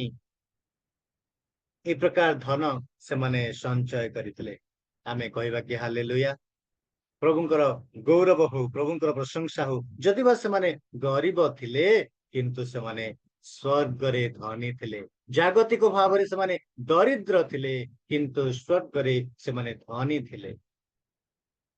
ପ୍ରିୟ ବନ୍ଧୁଗଣ, ପ୍ରଭୁ ଆମମାନଙ୍କୁ ଦୟା କରନ୍ତୁ। ଏ ପ୍ରକାର ଧନ ସଞ୍ଚୟ କରିବା ପାଇଁ ପ୍ରଭୁ ଆମମାନଙ୍କୁ ସାହାଯ୍ୟ କରନ୍ତୁ। ଏ ପ୍ରକାର ଧନ ସ୍ୱର୍ଗରେ ସଞ୍ଚୟ କରିବା ପାଇଁ ପ୍ରଭୁ ଆମମାନଙ୍କୁ ସାହାଯ୍ୟ କରନ୍ତୁ। 2 କରିନ୍ଥୀୟ ତାର 6 ଅଧ୍ୟାୟ 10 ପଦ ଅନୁଯାୟୀ 2 କରିନ୍ଥୀୟ 6:10 ଧନ ଲୋଭରେ ଆମମାନେ ପଡିଯିବ ନାହିଁ, ଜଗତର ଧନର ଲୋଭ କରିବ ନାହିଁ, ମାତ୍ର ସ୍ୱର୍ଗର ଧନ ପାଇଁ ଆମମାନେ ଆଗ୍ରହୀ ହେବୁ। ସ୍ୱର୍ଗର ଧନ ଆମମାନଙ୍କୁ ଆବଶ୍ୟକ ଅଛି। ପ୍ରଭୁ ଆମମାନଙ୍କୁ ସେ ପ୍ରକାର ଦୟା କରନ୍ତୁ। ସ୍ୱର୍ଗ ରାଜ୍ୟରେ ଧନୀ ହେବା ପାଇଁ ଆମମାନଙ୍କୁ ପ୍ରଭୁ ସାହାଯ୍ୟ କରନ୍ତୁ। ଚତୁର୍ଥ ବିଷୟଟି ହେଉଛି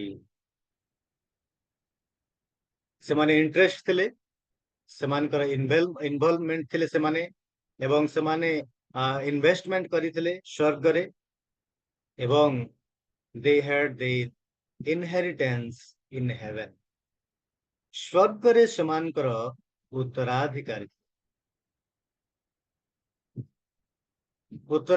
ସେମାନେ ଥିଲେ।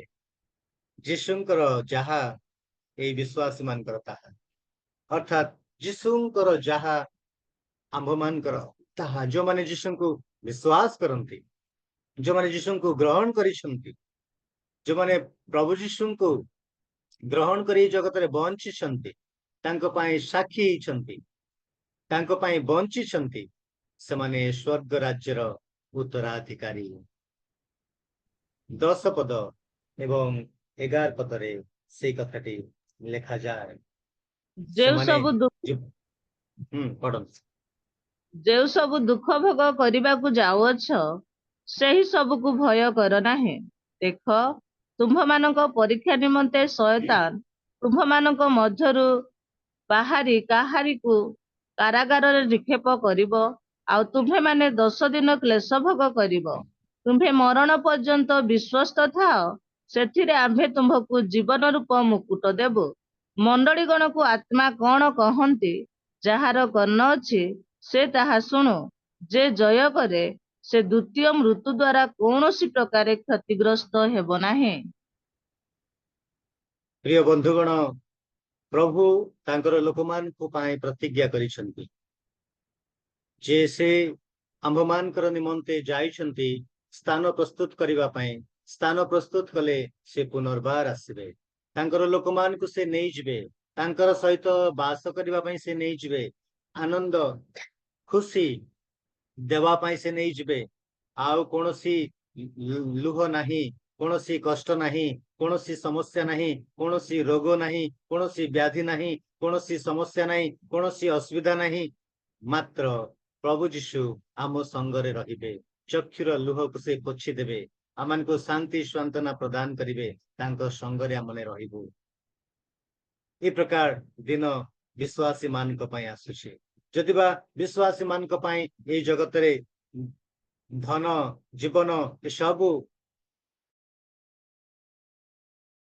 हरेबे ए जगतर विषय गुड़िक आनंद गुड़िक पाई पारिबु नाही किंतु स्वर्ग रे आमानक पई स्वर्गीय धन प्रस्तुत हेकरि अछि अनंत जीवन आमाने पाइबु सबु दिन पई प्रभु यीशुकर संगरे आमाने रहिबु प्रिय बंधुगण हुए तो पृथ्वी रे विश्वासी माने नरक परि जीवन यापन करि पारंती कष्टर जीवन यापन करि पारंती समस्या रे जीवन यापन करि थाई पारंती किंतु अनंत काल पर्यंत प्रभुंकर संगरे वास करिवार विषयटी अछि एई स्वर्णा मंडलीर विश्वासी माने एई कथा को जानी थिले एई कथा को हृदयंगम करिथिले जे आमे उत्तराधिकारी अटु स्वर्गर उत्तराधिकारी अटु आमे अनंत जीवन पाइबु जीवन रूप मुकुट देवा पाई प्रभु प्रतिज्ञा करिसंती एई मंडली को को कहले जीवन रूप मुकुट आमने देबु अर्थात अनंत जीवन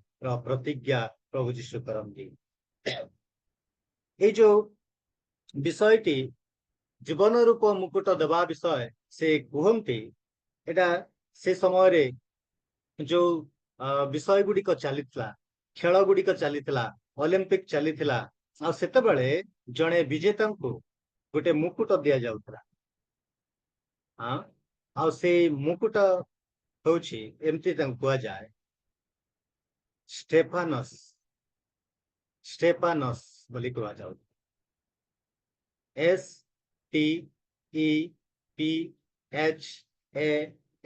STEPHANOS स्टेफानस ए प्रकार गोटे विषयटी सूचना दौला जहाँ कि विजेता बोलिक घोषणा करा जाउतला आ तार मुंडरे गोटे मुकुट दि जाउतला जे जीतिला जे अन्य मान को हरई देला ताको गोटे मुकुट दि जाउतला आ ताहा ताको गर्व अनुभव करुतला अन्य माने तांको पाए तांकर निजर लोक माने तांको पाए गर्व अनुभव करुतले तो से समस्त विषय को प्रभु देखिले आउ एमान को पाए गर्व अनुभव करबा पाए से विषयटी कहले जे आमे तुमको जीवन रूप मुकुट देबु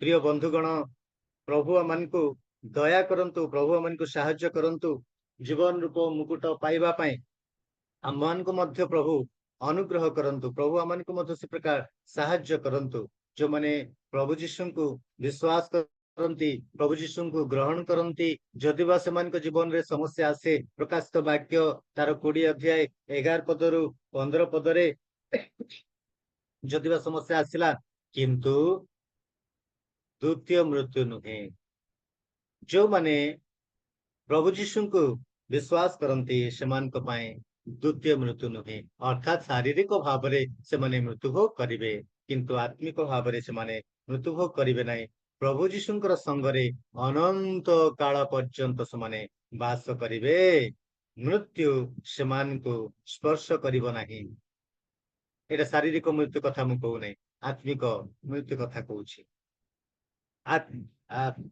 प्रभुंकर संगरे आमने सबु बेले तांकर संगरे रहिबु से गौरव मुकुट से आमान को देबे जदिबा आमानकर जीवन रे आमानकर से दिन जो प्रकार स्वर्ण मंडली रे ए समस्त विषय घटितला आमानकर जीवन रे मध्य घटिबो समस्या आसीबो कष्ट आसीबो दुख आसीबो ताड़ना आसीबो क्लेश आसीबो किंतु आमने स्थिर होइकरि थिबु प्रभु आमान को सांत्वना दियंती से मंडली लोक माने प्रथम टी होछि स्वर्ग प्रति समानकर इंटरेस्ट थिला आउ स्वर्ग रे समानकर इन्वॉल्वमेंट थिला संपृक्ति थिला स्वर्ग रे समानकर विनियोग थिला इन्वेस्टमेंट से माने करिथिले एवं स्वर्ग रे समानकर उत्तराधिकारी थिले उत्तराधिकार से मानकर थिला इनहेरिटेंस से माने थिले प्रभु आम मान को से प्रकार अनुग्रह करंतु दया करंतु सहाय्य करंतु तांकर अनुग्रह जोग करी एई जगत रे बंचिबा पई कृपा करंतु प्रभुंकर इच्छा हेले प्रभुंकर दया हेले आसंता समय रे आमने परगम मंडली विषय रे आलोचना करिबा प्रभु हम समस्त को आशीर्वाद करंतु बहुत बहुत धन्यवाद नमस्कार। थैंक यू सर धन्यवाद बहुत सुंदर भाव रे आमानको स्वर्ण मंडली विषय पुंखानुपुंख भाव में बुझे अनेक विषय कहीगले स्वर्ण मंडली किपरि से स्वर्ग राज्य निमंते प्रस्तुत होछि सेहीपरि आमाने मध्य निज आत्मिक आमाने प्रस्तुत हवा आवश्यक प्रभुंक नाम धन्यवाद हो प्रभुंक नाम गौरव हो आ प्रभुंकर दास आ बहुत सुंदर व्याख्या करियछन्ते आ पुंखानुपुंख भाव में बुझेइछन्ते प्रभु तांको सेवा कार्य को तांको परिवार को एही परि आशीर्वाद करंतु ऑनलाइन रे एवं ऑफलाइन रे प्रभुंक नाम विशेष विशेष धन्यवाद हो आउ एही समय आसंतो आमानकर समय हो जाइछि आउ एही समय रे मु अनुरोध करे आमानकर एसके जेना आज्ञा आउ प्रार्थना करिवे वाक्य